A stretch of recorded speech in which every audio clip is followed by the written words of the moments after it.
Olá pessoal, sejam muito bem-vindos a mais um episódio do Doses de Evidência, o podcast que traz, em pequenas doses, grandes discussões sobre medicina baseada em evidências. Eu sou Neide Jane e o tema de hoje é o estudo caso-controle, um tipo de pesquisa muito utilizado em epidemiologia e saúde pública. Para ilustrar, vamos conversar sobre o artigo Assistências e Fatores Educacionais Associados à Sífilis Congênita, em uma maternidade de referência, um estudo caso-controle de Rigo e colaboradores, publicado em 2021.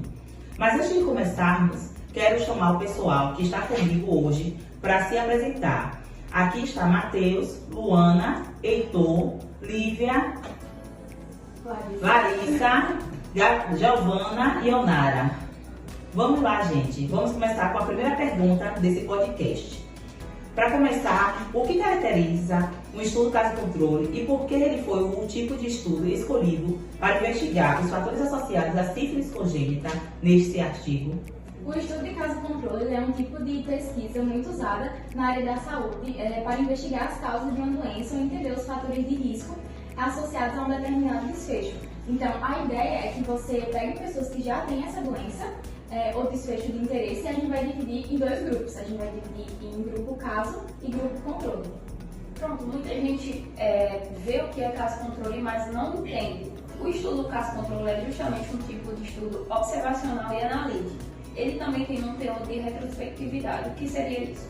É justamente o pesquisador ele coleta dados sobre a exposição prévia ao fator de interesse dos dois grupos, que é o grupo caso e o grupo controle. Também ele tem uma medida de associação, que é justamente a medida utilizada entre razões e chances, que compara justamente as chances de exposição entre os casos com as chances de exposição entre os controles. Eu acho que é importante a gente diferenciar caso-controle de corte retrospectiva, né? São dois desenhos de estudos que são bastante parecidos até certo ponto. Mas a principal diferença entre eles dois é que no caso-controle a gente vai partir do desfecho para as exposições, enquanto na corte retrospectiva a gente parte das exposições para o desfecho. No caso do caso-controle seria pegar pessoas que já estão doentes e procurar o histórico dela, né? E no caso da corte retrospectiva, pegar pessoas que estão expostas a determinados fatores e acompanhar ela de forma prospectiva até que ela desenvolva determinada doença também. E agora eu quero falar por que a gente escolheu esse artigo e o que ele permite analisar. Esse artigo, além de ser muito completo, tem um assunto muito importante, né, para ser discutido, e esse artigo permite analisar as informações recebidas durante o pré-natal e todo o histórico que foi coletado. Então a gente consegue diferenciar também fatores assistenciais, educacionais e sociais também. Porque as mães podem ter alguma associação com o diagnóstico final da sífilis congênita. Ela permite saber o que foi feito durante o pré-natal dessas mães do grupo caso. Como já foi dito, né, esse artigo ele utiliza um desenho de caso-controle, que é ótimo quando queremos investigar fatores associados ao desfecho. Aqui o desfecho foi justamente a sífilis congênita, né? Então eles compararam mães de bebês com sífilis congênita, que são justamente o que a gente chama de grupo casos, com mães de bebês saudáveis, que são o que compõe o grupo controle, né? E vão analisaram, na verdade, as características que vão diferenciar esses dois grupos. Segundo o artigo, quais fatores assistenciais e educacionais estiveram relacionados à ocorrência de sífilis congênita? Então, quando a gente fala de sífilis congênita, a gente não está falando de um evento isolado. A gente está falando de um evento multifatorial e que tem fatores intrinsecamente diretamente relacionados. A exemplo da escolaridade, né? Mulheres analfabetas ou mulheres com uma baixa escolaridade, elas representam 5,5 vezes maior de chance de adquirir sífilis e de passar essa doença para o seu filho, né? Outra coisa também que a gente pode salientar é a questão do tratamento prévio para sífilis. As mulheres que já adquiriram sífilis anteriormente, que não trataram, elas têm grande risco de se reinfectarem e têm grande risco de transmitir, sendo apontado no artigo em até 6 vezes mais. Outros fatores assistenciais é o início tardio do pré-natal, que isso aumenta vários riscos para a gestante e para o bebê. Também o diagnóstico feito apenas na maternidade, que mostra uma falha na triagem precoce, comorbidades mais presentes no grupo caso também pode acontecer, e baixa adesão do parceiro ao tratamento, que é um ponto crítico na reinfecção. No artigo, as mães dos bebês com sífilis congênita, elas relataram que elas recebem mais informação apenas quando já está com doença, né? Então, a gente percebe uma falha, porque normalmente quando você está gestando, fazer o pré-natal, e quando a gente consegue descobrir precocemente essa sífilis congênita, a gente consegue tratar, que foi o que não aconteceu. Dessa forma fica claro, né, a falha na orientação preventiva. Já no grupo controle, na verdade, as informações sobre outras ISTs, que são infecções sexualmente transmissíveis, elas foram 6 vezes mais frequentes, né? Então isso reforça que a educação em saúde ela tem um impacto protetor.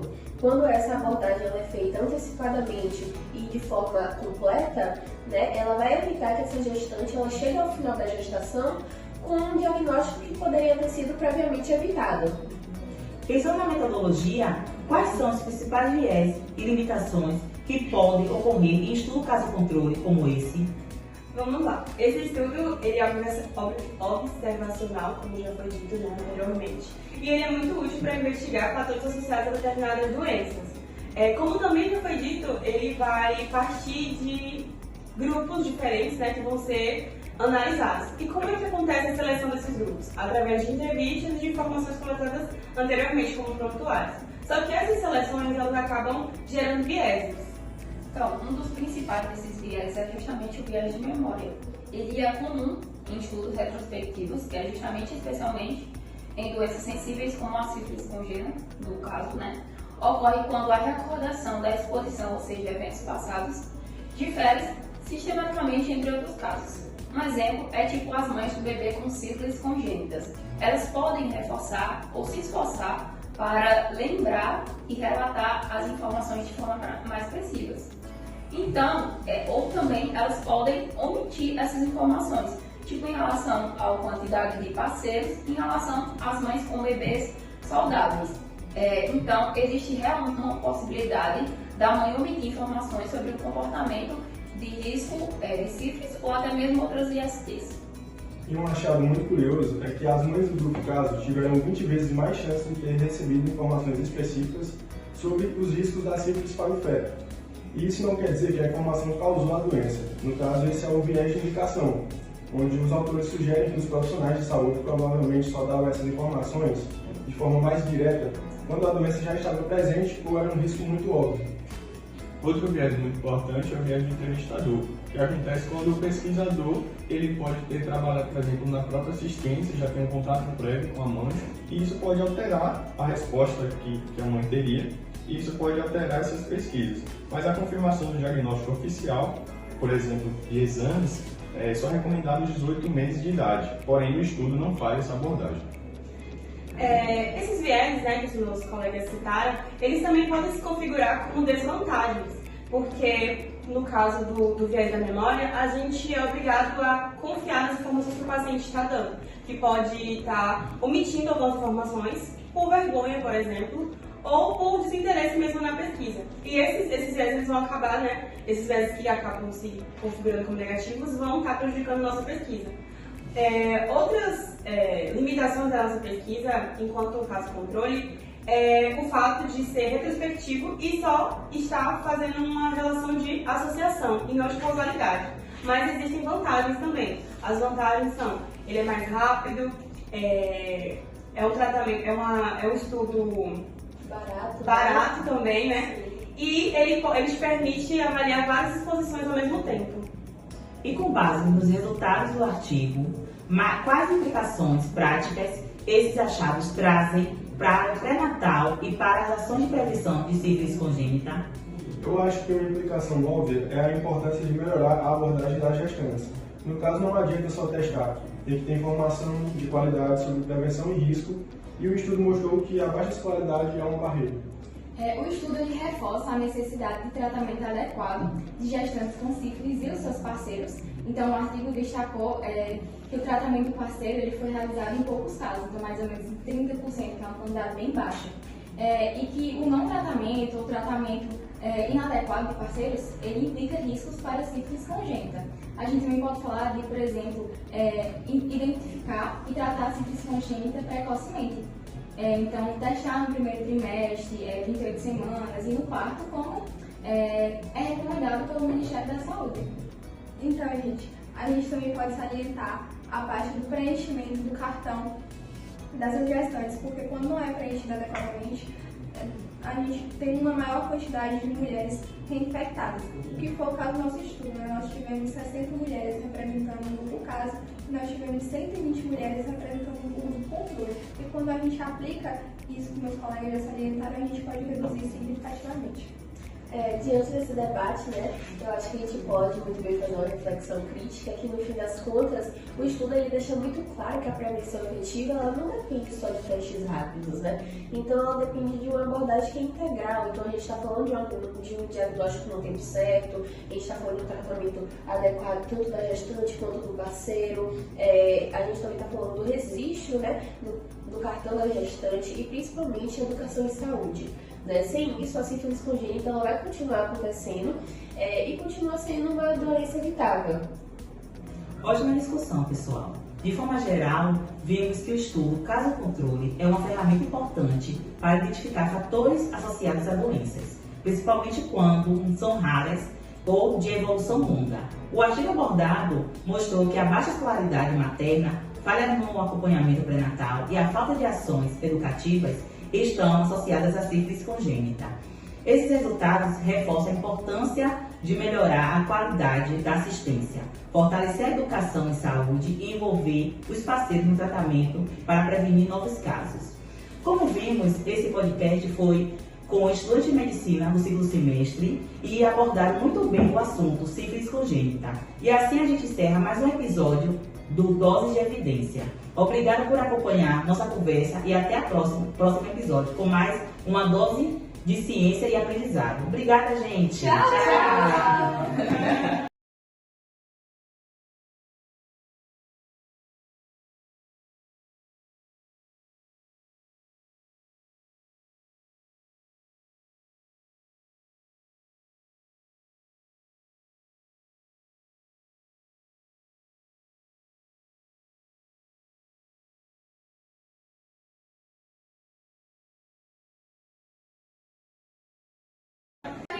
Pronto, já foi, viu? Já Já foi. Pô, eu acho que eu tinha que trocar com o Yamara. Não, você não acha nada. Agora não não, né? Começou mais. Começou mais, né? Você? Meu Deus do céu. Nada não, depois. Olá, pessoal! Sejam muito bem-vindos a mais um episódio de Doses de Evidência, o podcast que traz, em pequenas doses, grandes discussões sobre medicina baseada em evidência. Eu sou Nedjane e o tema de hoje é o estudo contra o caso... Ai, meu Deus, vou até... Não, Vamos começar de novo. Pronto, começou. De gravação. Vai, Letícia. Olá, pessoal! Eu tava aceitando. Vai. Olá, pessoal! Sejam muito bem-vindos a mais um episódio de Doses de Evidência. Porque meu cabelo fez assim. Ai, Deus.